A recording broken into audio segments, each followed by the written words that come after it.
ఏపీలో ఎమ్మెల్యేల పైన మాత్రమే కాదు, ఎంపీల పైన కూడా వ్యతిరేకత పెరుగుతోంది. ఎంపీలు ప్రజలకు కనిపించడం లేదు. ఎమ్మెల్యేలు ఆహ్వానిస్తేనే కార్యక్రమాల్లో పాల్గొంటున్నారు. ఎమ్మెల్యే పర్మిషన్ లేకుండా నియోజకవర్గాల్లో పర్యటించడం లేదా, ఒకవేళ పర్యటిస్తే ఎమ్మెల్యేలతో విభేదాలు మొదలవుతున్నాయి. కాబట్టి ఎందుకులే అని ఎంపీలు సైలెంట్గా ఉంటున్నారు. తమ వర్గాన్ని మాత్రమే కాపాడుకునే ప్రయత్నం చేస్తున్నారు. 7 నియోజకవర్గాలకు ప్రతినిధిగా ఉన్నటువంటి ఎంపీలకు ఎమ్మెల్యేలు ఏ మాత్రం కూడా అవకాశాలు ఇవ్వడం లేదు. కేంద్రం నుంచి ఏవైనా నిధులు వస్తే తమ అనుకూలమైన వారికి ఆ నిధులను అభివృద్ధి కొరకు ఇస్తున్నారే తప్ప క్షేత్రస్థాయిలోకి ఎంపీలు వెళ్ళడం లేదు. వెళ్ళిన ఎమ్మెల్యేలు వారిని ఆహ్వానించడం లేదు, వారిని టాలరేట్ చేయడం లేదు. ఫలితంగా ఎంపీల పైన ప్రజల్లో అసంతృప్తి పెరుగుతోంది. ఎంపీలు ఉన్నారో లేదో ఒక తెలియని పరిస్థితి ప్రజల్లో ఉంది. ఎమ్మెల్యేలు వస్తేనే ఎంపీలు వస్తున్నారు. ఎంపీలు స్వతంత్రంగా నియోజకవర్గాల్లో పర్యటించే పరిస్థితి లేదు, కార్యకర్తలతో కలిసే పరిస్థితి లేదు. ఎమ్మెల్యేలకు ఎవరైనా నచ్చకపోతే ఎమ్మెల్యేలతో విభేదాలు ఉన్నటువంటి వాళ్ళు ఎంపీల వద్దకు వెళ్తున్నారు, ఎంపీలతో కలిసి తిరుగుతున్నారు. కార్యకర్తలు కూడా ఎమ్మెల్యేలతో పనులు జరగకపోతే ఎంపీల దగ్గరకు వెళ్తున్నారు. ఎంపీలు ఏమీ చేయలేక ఒక అసహనాన్ని వ్యక్తం చేస్తున్నారు. కాబట్టి అటు ప్రజలకు న్యాయం చేయలేక, కార్యకర్తలకు న్యాయం చేయలేక ఎంపీలు ఒక ఉత్సవ విగ్రహంగా మారిపోయినట్టు ఒక పరిస్థితి ఏర్పడింది.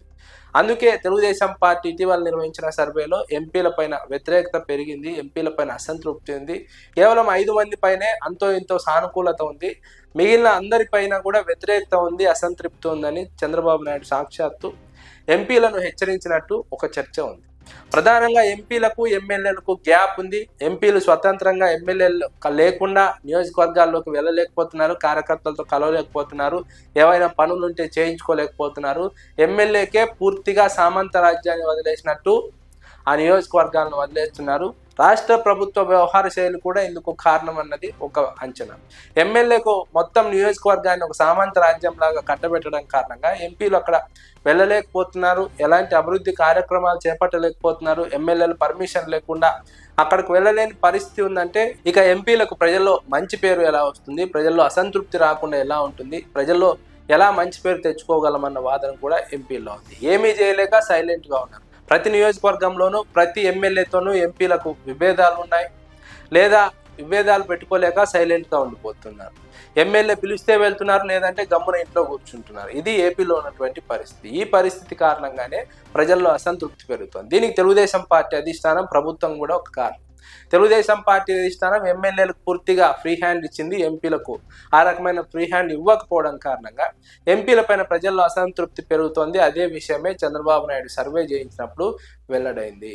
ఎంపీల్లో కూడా ఇదే బాధ వ్యక్తం అవుతోంది. తమ బాధను అధిష్టానానికి చెప్పుకున్న ఉపయోగం లేక ఎంపీలు సర్దుకొని వెళ్తున్నారు. పేరుకు పదవి మాత్రమే ఉంది, కానీ ఏ నియోజకవర్గంలోనూ పూర్తి స్థాయి అధికారం లేదు, స్వతంత్రత లేదు ఎంపీలకు. ఫలితంగానే ఎంపీలు ఇబ్బంది పడుతున్నారు, ప్రజల్లో చెడ్డ పేరు తెచ్చుకుంటున్నారు.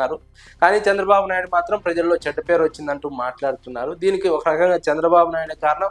ఆయనే కారణమై ఆయనే మళ్ళీ ఎంపీలను నిందించడం పట్ల ఎంపీలు కూడా ఆవేదన వ్యక్తం చేస్తున్నారు. చంద్రబాబు నాయుడు తీరు పట్ల ఆశ్చర్యాన్ని వ్యక్తం చేస్తున్నారు. చంద్రబాబు నాయుడు తీరు మార్చుకుంటే ఎంపీల పట్ల కూడా ప్రజల్లో మంచి అభిప్రాయం ఏర్పడుతుంది. ఎంపీల పట్ల అవినీతి పడనో, అక్రమార్కుడనో వ్యతిరేకత లేదు, ప్రజలకు అందుబాటులో లేడని అసంతృప్తి ఉంది, ఆవేదన ఉంది. ప్రజలకు అందుబాటులోకి ఉండాలంటే ఎమ్మెల్యేలు అడ్డుపడుతున్నారు, ఎమ్మెల్యేలను పార్టీ కంట్రోల్ చేయడం లేదు. పార్టీ కంట్రోల్ చేయలేనప్పుడు తాము ఎలా వెళ్తాము, తాము ఎలా విభేదాలు పెట్టుకోగలుగుతాం ఎమ్మెల్యేలతో అని ఎంపీలు మాట్లాడుతున్నటువంటి సందర్భం. కాబట్టి ఎంపీల పైన తీవ్రంగా వ్యతిరేకత ఉంది. ఎమ్మెల్యేల పైన కాదు, ఎంపీల పైన కూడా ఏపీలో వ్యతిరేకత ఉంది. అంతిమంగా ఇది తెలుగుదేశం పార్టీకి ఇబ్బందికర పరిణామం. తెలుగుదేశం పార్టీ ఎమ్మెల్యేల పైన, వారి అవినీతి పైన, అక్రమాల పైన ప్రజల్లో వ్యతిరేకత పెరుగుతోంది. అదే సమయంలో ఎంపీలు ఉన్నారో లేదో తెలియక వారిపైన అసంతృప్తి, వ్యతిరేకత పెరుగుతోంది. ఈ రెండింటినీ బ్యాలెన్స్ చేయలేకపోతుంది తెలుగుదేశం పార్టీ అధిష్టానం. బ్యాలెన్స్ చేయలేకపోవడం కారణంగా అటు ఎంపీల పైన, ఇటు ఎమ్మెల్యేల పైన, ఇద్దరిపైన అసంతృప్తి, ఆవేదన ప్రజల్లో మొదలైంది. తెలుగుదేశం పార్టీకి ఎన్నికల్లో గణనీయమైనటువంటి ప్రభావం చూపుతుందన్నది ఒక అంచనా.